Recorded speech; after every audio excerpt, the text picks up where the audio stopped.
Hello my dear media aspirants. Media exams के इस platform पर मैं हरिशंकर सोनी आपका हार्दिक स्वागत करता हूं। आज के इस वीडियो में बात करेंगे आईएमसी के प्रोस्पेक्टस को लेकर। हालांकि ये वीडियो मैंने 3 पार्ट्स में डिवाइड किया है। इस वीडियो में खास तौर से बात करेंगे एडमिशन प्रोसेस के बारे में, अप्रोक्सीमेटली कितनी सीट्स हैं और कुछ बेसिक्स के बारे में बात करेंगे और ओवरऑल एक प्रोस्पेक्टस को हम समझेंगे। एक जो डॉक्यूमेंट्स को लेकर वीडियो है वो अलग से लाना पड़ेगा क्योंकि काफ़ी सारे डॉक्यूमेंट्स हो जाते हैं। इंडेमनिटी बॉन्ड्स हैं, कई बार अंडरटेकिंग भी लगानी पड़ती है, तो इन सब चीज़ों को लेकर एक सेपरेट वीडियो आएगा। और जो दो नए एमए कोर्सेज स्टार्ट हो रहे हैं, तो इन दोनों एमए कोर्सेज को एक अलग वीडियो में हम डिस्कस करेंगे अच्छे से, तो उसका एक अलग वीडियो आएगा। तो प्रोस्पेक्टस में लगभग कई बातें लिखी है, लेकिन एमए के बारे में अभी भी काफ़ी सारी बातें प्रोस्पेक्टस में नहीं है। आने वाले समय में आपको जानकारी में मिल जाएगी। तो इस वीडियो को अगर हम स्टार्ट करें, जो कि एक तरीके से हो ही चुका है, तो आप देखिए कि जो प्रोस्पेक्टस आया है दोस्तों, ये पहली बार ऐसा है कि ये आईएमसी यूनिवर्सिटी या डीम्ड टू बी यूनिवर्सिटी के लिए है। और ये आज तक का सबसे मैं कह सकता हूँ कि सबसे ज़्यादा सीटों के लिए जो है प्रोस्पेक्टस है। हर साल सीटें वैसे बढ़ी जा रही है। तो इस बार जो सीट्स हो गई है आईएमसी में, 832 सीट्स के लिए जो है एडमिशन प्रोसेस अभी चल रहा है। और आप सब ने देख ही लिया होगा कि एमए के जो कोर्सेज हैं उसमें 40 सीट्स आई हैं, और उसमें कैसे कैसे सीट्स हैं, कितना रिजर्वेशंस हैं, उसका वीडियो अलग से आएगा। जो 5 डिप्लोमा कोर्सेज चल रहे हैं, ठीक है, जिसके अंदर कितनी सीटें हैं, करीब 632 सीटें हैं। ठीक है, इसकी आपको पता है कि ये वाला जो है कैटेगरी 2 के अंदर चला जाता है अब, है ना। आईएमसी ने क्या किया है कि 3 कैटेगरीज में इन कोर्सेज को डिवाइड कर दिया है। कैटेगरी 1 जो कि एमए कोर्सेज की है, कैटेगरी 2 जिसमें 5 पीजी डिप्लोमा कोर्सेज हैं। तो ये जो सेकंड कैटेगरी है, आप सब लोग जानते हैं कि सीयूईटी पीजी के स्कोर के बेसिस पे इसका एडमिशन होता है। हालांकि इसका एडमिशन भी सीयूईटी पीजी के स्कोर प्लस एक छोटे से इंटरव्यू के साथ में या एक अच्छे इंटरव्यू के साथ में होगा, है ना। और ये जो 4 भाषाई पत्रकारिता के लिए कोर्सेज चलते हैं, इसमें 30-30 करके 120 सीटें इसमें भी है। तो 120 ही हो गई, 632 ही हो गई, 80 ही हो गई। तो ओवरऑल आपकी 832 832 सीट्स आईएमसी के अंदर बन जाती है। तो ये कैटेगरी 1 है जिसके अंदर एमए के कोर्सेज हैं। कैटेगरी 2 है जिसके अंदर 5 पीजी डिप्लोमा कोर्सेज हैं। ये कैटेगरी 3 है जिसमें 4 रीजनल कोर्सेज हैं। तो 3 कैटेगरी के जो है आईएमसी के अंदर कोर्स चल रहे हैं। और अभी मैं आपको जानकारी में बता दूं, जिसको नहीं मालूम हो लास्ट डेट का, तो कृपया करके ध्यान कर लें। ये एक्सटेंड होने की संभावना काफ़ी कम रहती है। तो 9 मई से पहले पहले अपना फॉर्म भर दीजिए, या जितना जल्दी हो सके अपना काउंसलिंग फॉर्म अच्छे से भर दीजिए। इसके लिए डेडिकेटेड वीडियो बनाई गई है, वो भी आप आई बटन में दे रहा हूँ, देख सकते हैं। एक बात का ध्यान रखना कि अपने मोबाइल नंबर ईमेल वेरिफिकेशन भी अच्छे से कर लेना, और अच्छे से अपनी चॉइस फिलिंग करना। और इसको लेकर काफ़ी सारे इंस्ट्रक्शंस मैंने दिए हैं, आपको चीज़ें बताई है, कृपया करके आप उनको फॉलो करना, ठीक है। अब आप ये भी कह सकते हैं कि सर कौन ऐसे कैंडिडेट्स हैं जिनको काउंसलिंग करवानी चाहिए, जो कि आमतौर पे क्वेश्चन आए दिन मैं देख रहा हूँ, हर कुछ देर में एक ऐसा मैसेज मेरे पास आ ही जाता है।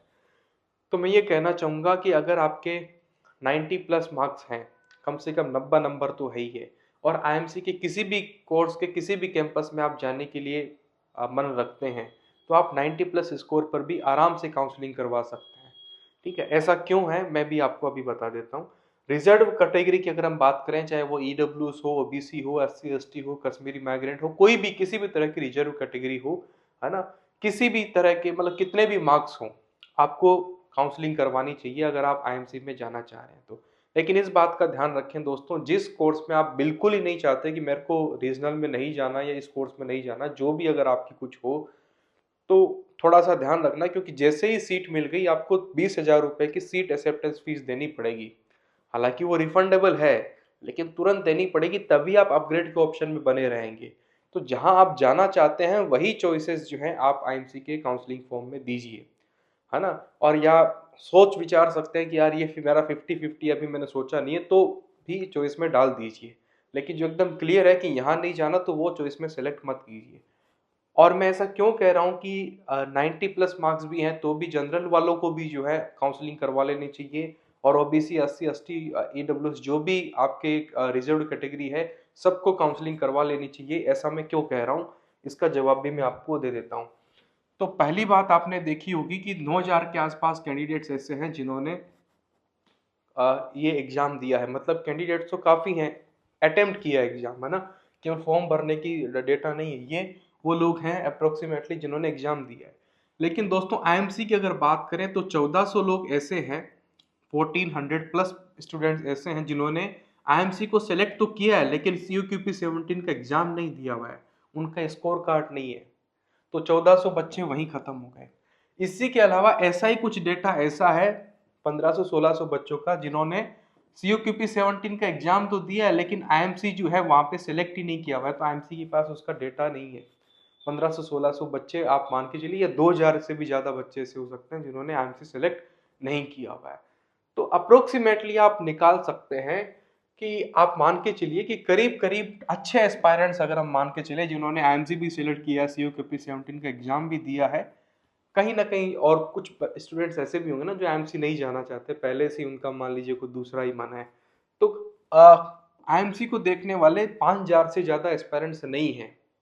आईएमसी को देखने वाले 5000 से एस्पायरेंट्स नहीं है। हालांकि कंपटीशन बढ़ सकता अगर ये 1400 बच्चे भी जो है 1400 जो है एस्पायरेंट्स हैं ये CUQP 17 एग्जाम देते या फॉर्म भरते समय गलती नहीं करते। काफ़ी सारे लोगों ने फॉर्म भरते समय गलती की है, आईएमसी को सिलेक्ट ही नहीं किया है, कुछ लोगों ने एग्जाम ही दूसरा दे दिया। बताओ, ऐसे ऐसे केसेस मेरे पास आता है। तो 5000 से ज़्यादा एस्पायरेंट्स इसमें नहीं है, ठीक है। इसका मतलब ये है कि जिसकी आप मान के चलिए कि 100 के आसपास भी रैंक अगर मार्क्स हैं तो वो 5000 के आसपास पहुंच जाता है। अब मैं क्यों कह रहा हूं कि भाई ज़्यादा से ज़्यादा जो सीट्स हैं कैटेगरी सेकंड की वो तो 632 ही है ना, 5000 में से सेलेक्ट होना है। लेकिन काफ़ी सारे ऐसे लोग हैं जो कि फॉर्म भर नहीं पाते या और भी तरीके से जो है एलिजिबल नहीं हो पाते। कुछ लोग ऐसे होते हैं जिनका सिलेक्शन हो गया लेकिन अब वो फीस नहीं भर पा रहे। कुछ लोग ऐसे होते हैं कि फीस भरने से पहले डॉक्यूमेंट वेरिफिकेशन होता है, डॉक्यूमेंट वेरिफिकेशन में कुछ ऐसे एस्पिरेंट्स हो जाते हैं जो पास नहीं हो पाते, ठीक है। तो कंपटीशन जो है कहीं ना कहीं जो है काफ़ी चीज़ों से एलिमिनेट होता है, केवल मार्क्स के बेसिस पे नहीं है। कई फैक्टर्स जो हैं, एग्जाम सही से नहीं दिया, आईएमसी सेलेक्ट नहीं किया, डॉक्यूमेंट्स में कमियां हैं, या किसी के ऊपर क्रिमिनल केस चल रहा है, बहुत सारी चीजें हैं, या सही से डॉक्यूमेंट्स नहीं बना पा रहा है, काफी सारी चीजें ऐसी हो जाती, या सही समय पे फीस सबमिट नहीं कर पाया, तो उस वजह से भी जो है कंपटीशन एलिमिनेट होता है। इसलिए मैं कह रहा हूं कि काउंसलिंग करवाने में कहीं कोई बुराई नहीं है। और बाकी ये डिपेंड करता है कि अगर आप जनरल कैटेगरी से तो आपके ऊपर 1500 रुपये कितने मायने रखते हैं, वो आपके ऊपर डिपेंड करता है कि नहीं है। तो आप उस हिसाब से सोच सकते हैं, क्योंकि मान लीजिए 90 प्लस वाले भी काउंसलिंग करवा लो। ये मैं उनको कह रहा हूँ जो आईएमसी के किसी भी रीजनल कैंपस में जाना चाहते हैं। अगर आप दिल्ली कैंपस में जाना चाहते हैं तो बेशक 90 स्कोर काफ़ी कम है, आप सब लोग जानते हैं समझते हैं, ठीक है। लेकिन अगर आप किसी भी कैंपस में एडमिशन लेना चाह रहे हैं कि कोई भी मिल जाए, कुछ भी मिल जाए, बस आईएमसी चाहिए, यही ड्रीम है हमारा, तो बस पढ़ लें आईएमसी से। हमें लास्ट, क्योंकि लास्ट के समय में जो प्लेसमेंट्स होते हैं उसमें सब लोग बराबर हैं, कोई भेदभाव है नहीं। हालांकि थोड़ा बहुत डिस्क्रिमिनेशन किंतु परंतु चलता है, लेकिन वो वैसा कोई भेदभाव आईएमसी की तरफ से तो बिल्कुल नहीं है।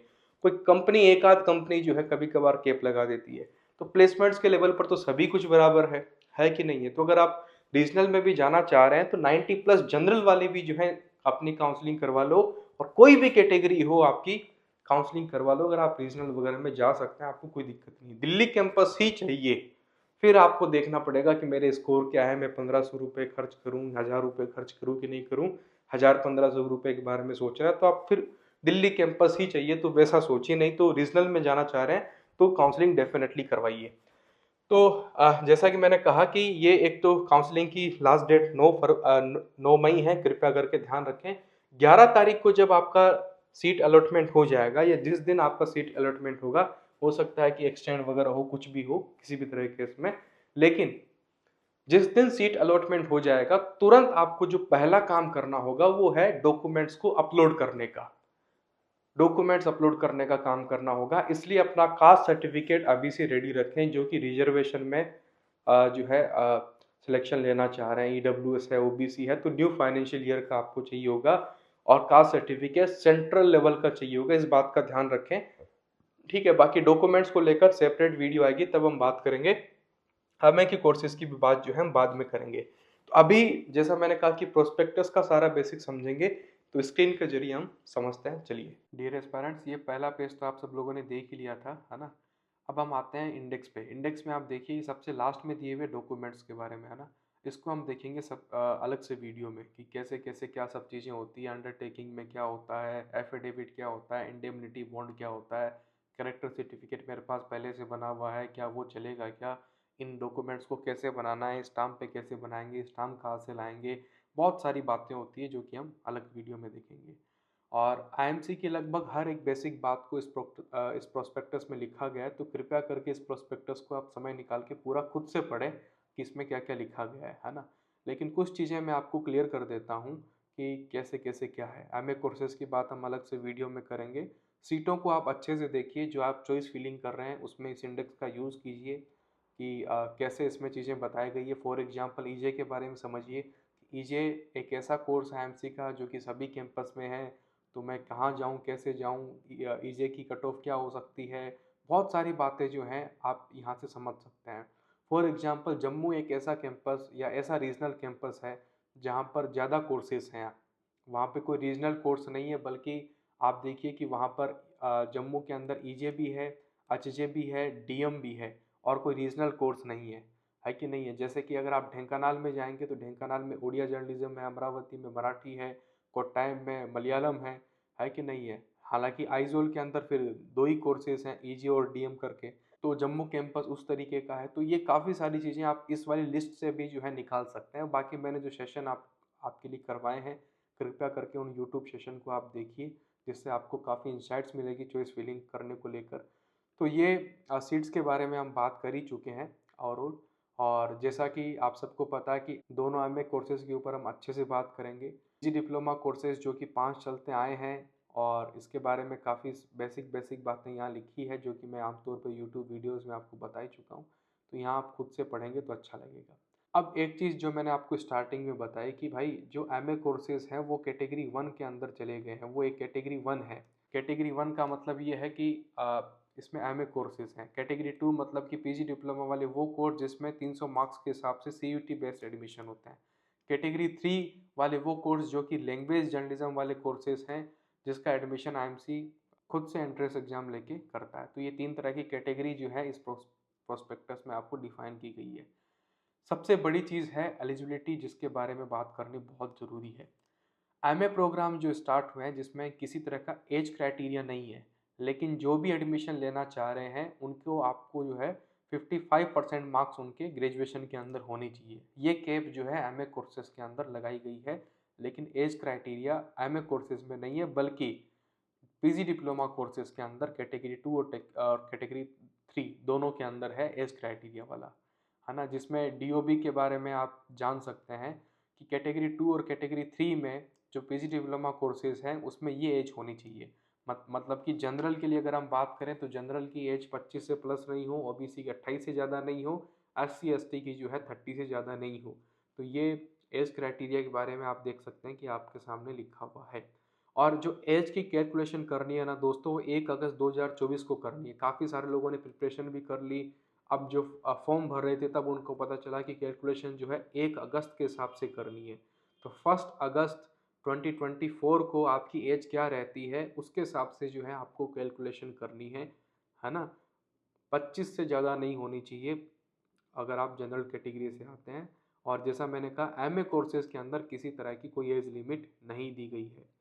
रिजर्वेशन जो कि सेंट्रल लेवल पे लागू होता है, सेम रिजर्वेशन है। इसके साथ में कश्मीरी माइग्रेंट वगैरह के भी जो है रिजर्वेशन के बारे में प्रोविज़न जो है आप यहाँ से पढ़ सकते हैं कि एमए को प्रोग्राम्स के अंदर कितना रिजर्वेशन रहेगा, पीजी डिप्लोमा के अंदर कितना रहेगा। ठीक है, तो यहाँ से आप ये पढ़ सकते हैं रिजर्वेशन के बारे में। इसके अलावा मैं आपको एक चीज़ और बता दूँ, सीट मैट्रिक्स दी हुई है वेबसाइट पे। तो आप ये भी देख सकते हैं कि जैसे आईएमसी का दिल्ली कैंपस है तो उसके अंदर ईजे की जनरल की सीटें कितनी हैं, यानी कि अनरिजर्व्ड जो सीट्स हैं वो कितनी हैं, वो सीट मैट्रिक्स आईएमसी की वेबसाइट पे, वही काउंसलिंग वाली वेबसाइट पे, और ये imc.gov वाली जो वेबसाइट है वहाँ पर भी आपको ये मिल जाएगा। शुरुआत में पहले इंडियन एक्सप्रेस की खबर आ गई थी कि 1 एकेडमिक ईयर के लिए जो है 2.5 लाख रहेगी, जो कि गलत थी, है ना। पूरे ही एकेडमिक कोर्स के लिए जो है फीस जो है 240 के आसपास है, मतलब कि ये 3500 रुपये तो आपके वो हैं जो कि स्टूडेंट वेलफेयर के हैं। लाइब्रेरी फीस जो है 5000 जो कि रिफंड हो जाती है, मतलब जब आप लाइब्रेरी के कार्ड्स जमा करवा दोगे कोर्स होने के बाद में, तो उसके बाद में ये 5000 रुपये आराम से आप वापस ले सकते हो, है ना। तो ऐसे करके करीब 2.5 लाख रुपए की फ़ीस जो है 2 साल की आईएमसी के अंदर है, जो कि पीजी डिप्लोमा के कोर्सेज़ के आप देख सकते हो कि डीएम की कोर्सेज़ के जैसी है। आप देख सकते हो यहाँ से ये डीएम के कोर्स की जो है फ़ीस है करीब 2 लाख रुपए है ना। तो आप देखिए एमए कोर्सेज़ की जो है 2 साल की फ़ीस जो है यहाँ पे 2.5 लाख रुपए है कि नहीं है। और ये एमए कोर्सेज़ वो कोर्सेज़ हैं दोस्तों जो कि ऑल ओवर इंडिया में कहीं पर भी इस तरीके से नहीं करवाए जाते हैं, पूरी तरह से यूनिक है। या करवाए जाते हैं तो बहुत ही महंगे कोर्सेज़ हैं। और पीजीडीएम करवाता है माइका, है ना, उसकी फ़ीस करीब 23 लाख रुपए है स्ट्रेटजी कम्युनिकेशन में। मतलब पीजीडीएम की कोर्सेज़ उसकी 23-24 लाख के आसपास होती है। उसमें एक कोर्स मैंने देखा था स्ट्रेटजी कम्युनिकेशन भी, बाकी फॉरेन लेवल पे होती है और बाकी बात हम अलग से वीडियो में करेंगे। खैर, तो ये फीस का सारा क्राइटेरिया एमए कोर्सेज़ का यहाँ दिया गया है। और यहाँ पर एक बात का ध्यान रखें कि एडमिशन फ़ीस जो है आपको पूरी यहाँ पे ये नहीं देनी है।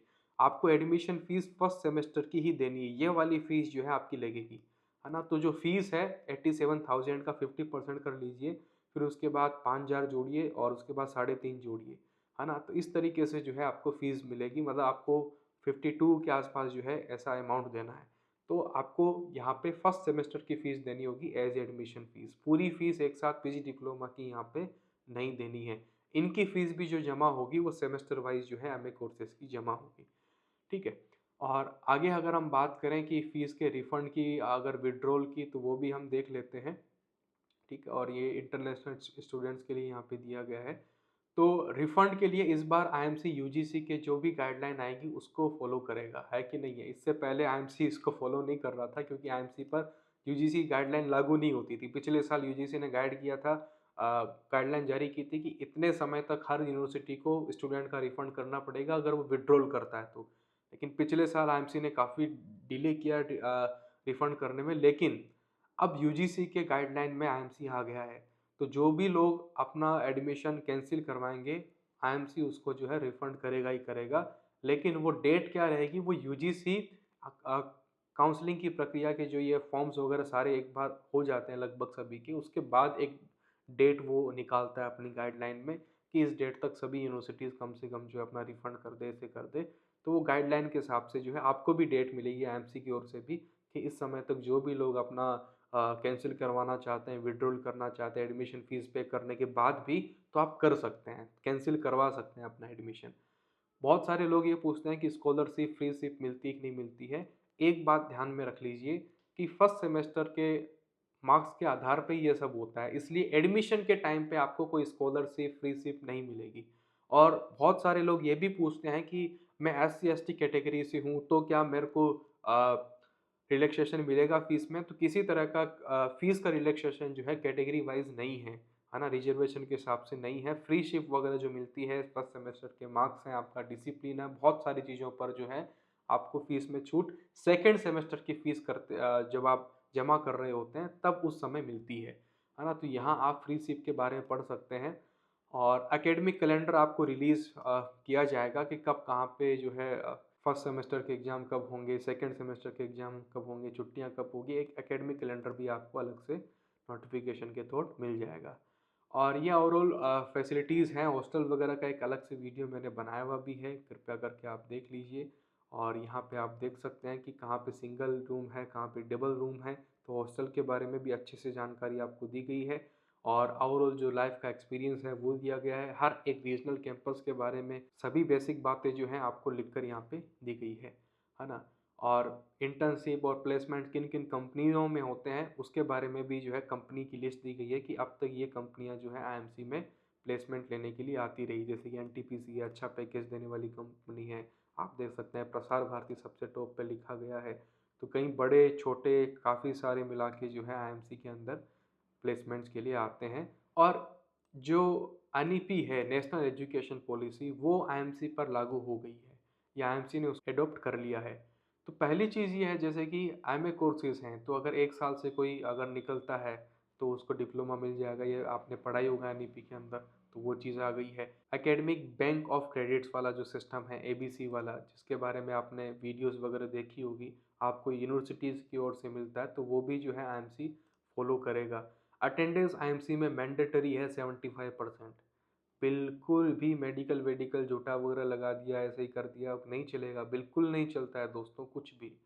75% अटेंडेंस चाहिए तो चाहिए ही चाहिए।